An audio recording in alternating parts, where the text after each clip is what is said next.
दोस्तों, सच्ची हिकायत और नसीहत की किताब से ये वाकया आपको बताया जा रहा है।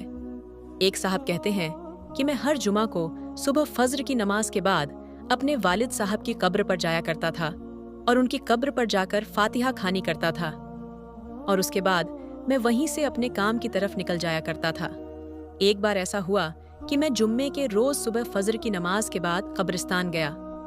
मैंने जैसे ही कब्रिस्तान में अपना पहला कदम रखा तो मैं बहुत हैरान और परेशान हो गया, क्योंकि उस दिन कब्रिस्तान में ऐसी खुशबू आ रही थी कि ऐसी खुशबू मैंने आज तक कभी नहीं सूंघा था और ना ही ऐसी महक मैंने उससे पहले महसूस किया था।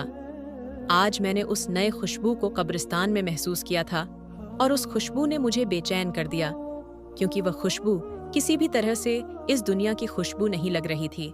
खैर, उसके बाद मैं अपने वालिद साहब की कब्र पर पहुंचा और फातिहा खानी करने लगा। उसके बाद मैंने देखा कि मेरे वालिद साहब की कब्र के फासले पर एक नई कब्र बनी हुई है। उस पर ताज़ा फूल और नई चादर रखी हुई है।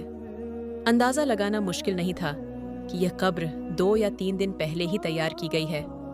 उसके बाद जब मैं वालिद साहब के कब्र से फारग हुआ तो मैं वापस जाने लगा। फिर मैंने सोचा कि क्यों ना इस नई कब्र पर भी दुआएं मगफिरत मांग लूं। यह सोचकर मैं उस नई कब्र की तरफ चल पड़ा और वहां जाकर मगफिरत की दुआ मांगने लगा। दुआ के दौरान मैंने महसूस किया कि जो खुशबू मैंने कब्रिस्तान में दाखिल होते वक्त महसूस किया था, वो खुशबू इस कब्र से आ रही थी। फिर मैंने उस कब्र की मिट्टी को मुट्ठी में भरा तो उस मिट्टी को छूते ही मैं एकदम से हैरान हो गया, क्योंकि उस कब्र की मिट्टी बहुत ठंडी थी, जैसे नम हो, लेकिन वह मिट्टी खुश थी, यानी कि सूखी थी। इसीलिए मैं इस बात को देखकर भी हैरान हुआ कि इस कब्र की मिट्टी कितनी ठंडी और नम है। उसके बाद मैंने अपनी हैरत को अपने पास रखा और उस मिट्टी को वापस उसी कब्र में डाल दिया और अपने हाथ झाड़ते हुए वहां से चल पड़ा और वहीं से अपनी दुकान पर चला गया और दुकान खोलकर बैठ गया। उसके बाद मेरी दुकान पर जब पहला ग्राहक आया और उसने जो सामान मुझसे मांगा, मैंने उसे वह सामान दे दिया। जैसे ही मैंने उसे सामान दिया तब वह कहने लगा कि भाई, आज तो खुशबू बड़ी कमाल की लगाए हुए हो। उसकी बात सुनकर मैं हैरान हुआ कि भाई, कैसी खुशबू? मैंने तो कोई खुशबू नहीं लगाई है, मेरे हाथों पर तो मिट्टी लगी हुई है। देखो, ये सुनकर वो ग्राहक कहने लगा, क्यों मजाक कर रहे हो भाई? आपने बहुत अच्छी खुशबू लगाई है, और वह भी ऐसी खुशबू की मैंने इससे पहले कभी भी महसूस नहीं की। इतना कहते हुए वह ग्राहक वहां से चला गया। अब मैं पहले ही हैरान था और फिर उसकी बातों को सुनकर और भी हैरानगी में पड़ गया। सोचते सचते जब मैं अपने हाथ को अपने नाक के करीब ले गया तो मैंने महसूस किया कि वही खुशबू है जो मेरे हाथों से आ रही है।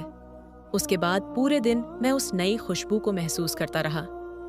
उसके बाद मैंने कई बार अपने हाथ भी धोए थे, मगर वह खुशबू मेरे हाथों में वैसे के वैसे ही रह गई।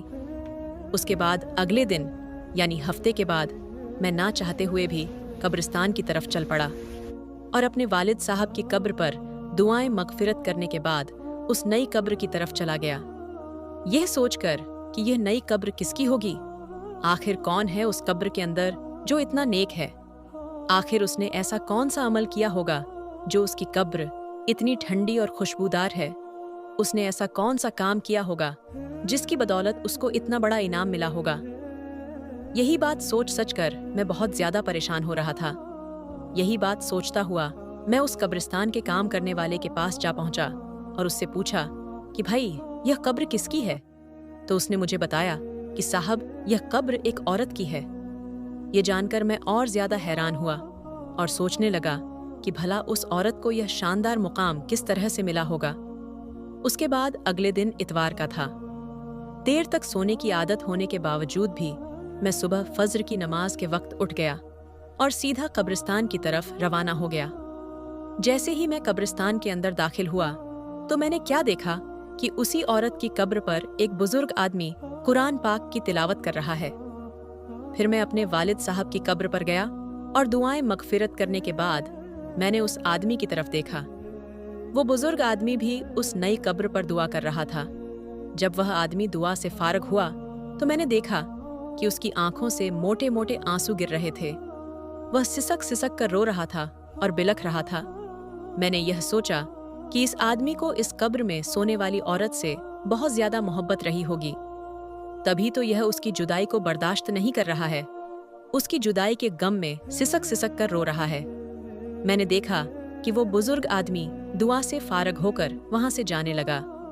जैसे ही वह वहां से जाने लगा तो मैंने उसको आवाज लगाई कि जनाब, एक बात सुनिए, बस थोड़ी देर के लिए आप मेरी बात को सुन लीजिए। मैं माफी चाहता हूँ, मैंने आपको तकलीफ दी, मगर मैं आपसे एक बात पूछना चाहता हूँ। अगर आप बुरा ना माने तो मैं आपसे पूछ लूं।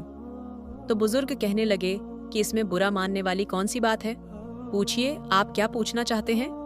उन्होंने निहायत ही अदब और मोहब्बत के साथ जवाब दिया। मैंने कहा, जी शुक्रिया आपका। मैंने कहा कि अभी आप जिस कब्र पर दुआ मांग रहे थे, यह कब्र किसकी है? अगर आप मुनासिब समझे तो बता दीजिए। तो वह बुजुर्ग कहने लगे, जी आप ये क्यों पूछ रहे हैं? तो मैंने कहा कि दरअसल इस कब्र से आने वाली खुशबू ने मुझे बेचैन कर दिया है। इस कब्र की ऐसी खुशबू मैंने आज तक कहीं पर भी दूसरी ओर महसूस नहीं की।